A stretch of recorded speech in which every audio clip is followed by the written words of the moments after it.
Hello everyone and welcome back to the channel Godless Recovery. My name's Aaron and I'm still an alcoholic in spite of my best efforts to be able to find a miracle cure to my problems. On that note, I recently found out about a certain solution called Miracle Mineral Solution that apparently can work to cure everything from autism to AIDS to cancer. So I decided to give it a shot for, learning to drink like a normal person. After about a month or so of giving that a daily effort, I found out that it's actually an industrial grade bleach. So, yeah. Bad news is that I've bleached my colon. The good news is that no matter how much worse my month or my year may get, I'm not going to be dealing with anything more painful than that. Welcome to the Gospel Truth Show produced by Cross and Crown Radio. Oh, God. We want to make a lasting difference in your life and in our community. I spoke too soon. I spoke far, far, far too soon. Okay. All right, Mike, let's see what you got for me this time. We're going to be talking about objective moral values and proof for the existence of God. We're going to give a couple standard proofs, ones that have been utilized numerous times, and then I'm going to give a formulation that seems to be assured and certain to give you full certitude that God must exist. Ooh, goody, certitude. Okay. I mean, that's essential to refusing to change your mind based on future evidence or any information contradicting your certitude. So, good to know. I want to be certain. By the way, did you set those tripods up as like set decoration, or were you just too lazy to take them down? It's not that big of a deal, but those things are bugging the hell out of me, and this isn't even 30 seconds in. So here's some of the standard ones. Since the immutable good God with universal reach exists, then immutable universal objective moral values exist. The immutable good God with universal reach exists, therefore immutable universal objective moral values exist. Okay, so let me get this straight. The argument that you're making here is that an immutable God exists, therefore immutable truths exist, therefore an immutable God exists, therefore immutable truths exist, therefore immutable God's truths, God's truths, God's truth. Are we doing NASCAR? I mean, I'm just going left and left and left, and I keep on getting back to the same place that we started at. This is circular reasoning at its finest. Then again, I've come to expect nothing less from you, Mike, so let's keep going. This utilizes God as a foundation, as the ground for knowledge. It affirms God as a presupposition, as a foundational axiom for knowledge and reason. God has the explanatory clout to be able to account for all things. Without God, ultimately, you cannot account for anything. So we're back to presuppositionalism. Okay, so with this video, were you trying to talk about morals or reasoning, or are you just going to jump all over the place and kind of pick whatever you want to best fit your narrative at that particular moment, at least in your mind? Because yeah, the title of the video is about moral arguments, and right now you're talking about God as being the foundation for all reason. Do you not see the conflict here? You're talking about two very separate things, and with both of those things, you're asserting God, not only God, some small g abstract God, but your specific Christian, monotheistic, omnipotent, omnibenevolent, omnipresent, personal God as being the source for all this. And I'm sorry, but like I said in the last video, Yahweh came around a lot later on than our moral and ethical foundations, or the foundations of our ability to conduct deductive reasoning. So you're already at 2 strikes, and that's me being generous. So that's the reason for having that particular formation. The next formation, different argument, utilizing a similar subject. If immutable, universal, objective moral values exist, the immutable God with universal reach exists. Immutable, universal, objective moral values exist, therefore the immutable God with universal reach exists. I mean, technically, I guess this is a new argument, but it's the same argument with the same fallacies. You're just kind of shifting around which one you're starting with as your presupposition and still not providing any evidence for it to be the case. First off,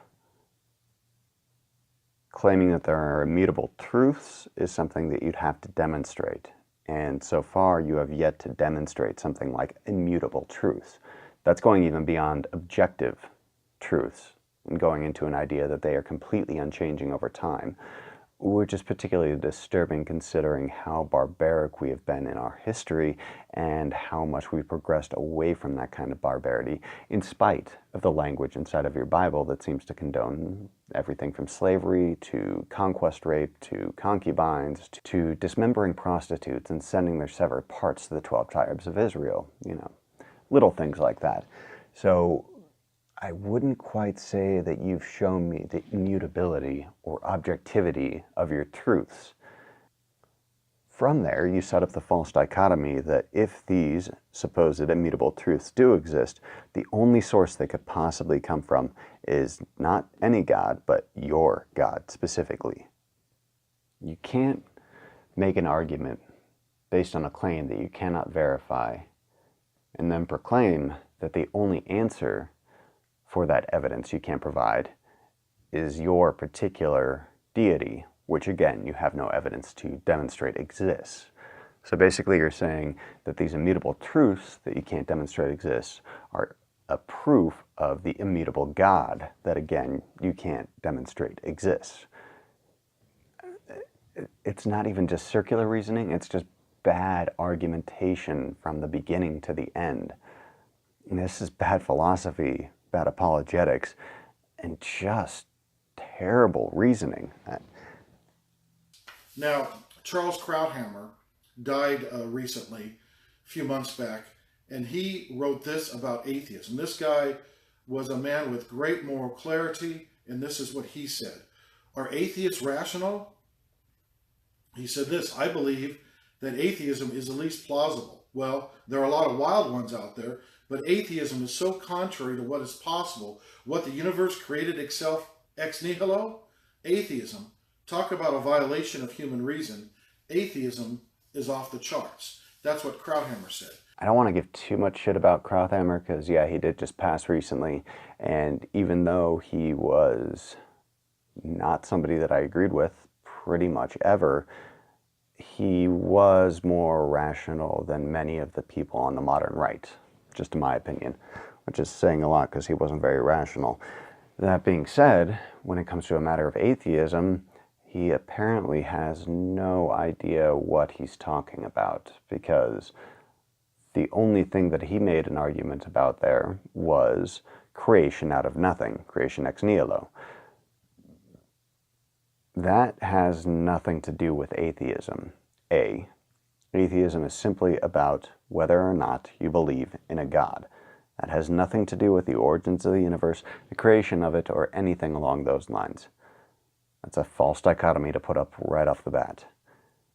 Second, if you could point me to any physicists anywhere who talk about creation out of nothing, out of ex nihilo, actual complete and utter nothing, I would love to hear from them because that's not what physicists generally talk about when they're talking about the origins of the universe.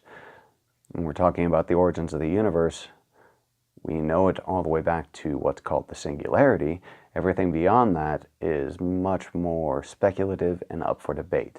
The one thing that's not up for debate with that is that the singularity is not the same thing as nothing.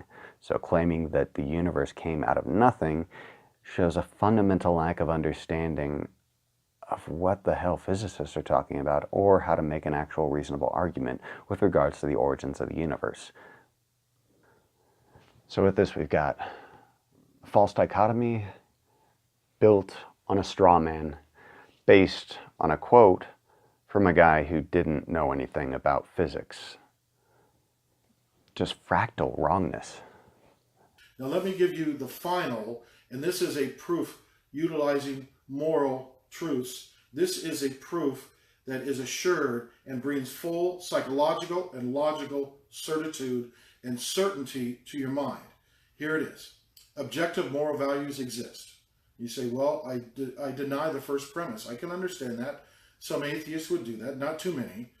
But then you would have to say that killing women for fun is not always morally wrong. That people can kill women for fun and it's not morally wrong. I would say that is immutably wrong. Your Bible doesn't put the rape and murder of women and children as immutably wrong. The book that you are trying to defend condones the abuse, torture, slavery, and murder of women and children. So you are starting off on such a bad foundation, and it truly makes me wonder if you've even read your own goddamn book. So I'm not even going to defend that. I could go into a counter-argument about the issue of objective morality and why I don't think that objective morals do necessarily exist, but even according to your religious doctrines, the very example that you tried to provide is contradicted by your book. This ought to be awesome. I'm pretty certain that I'll have certitude that you have no idea what you're talking about. I already do have that certitude. Anyways, let's continue. We're almost done here. And it would be very, very difficult to argue against that. So, objective moral values exist. Objective moral values have the attributes of being immutable and immaterial. The mutable material cosmos and the mutable material humanity within lack the attributes of being immutable and immaterial. The mutable material cosmos and humanity within cannot account for objective moral values. God has the attributes of being immutable and immaterial. Therefore, the existence of objective moral values furnishes grounds for knowing that the triune God exists. The God of the Bible exists. First off, let's look at this idea of immutable, transcendent values, some things that are outside of our cosmos and our humanity that are these objective moral truths that you claim exist. Even if you make the claim that the morality of society has some sort of absolute standard upon which it's based, trying to call that standard something immutable and transcendent to not only humanity but the universe as a whole is something you have absolutely no foundation to make the argument for.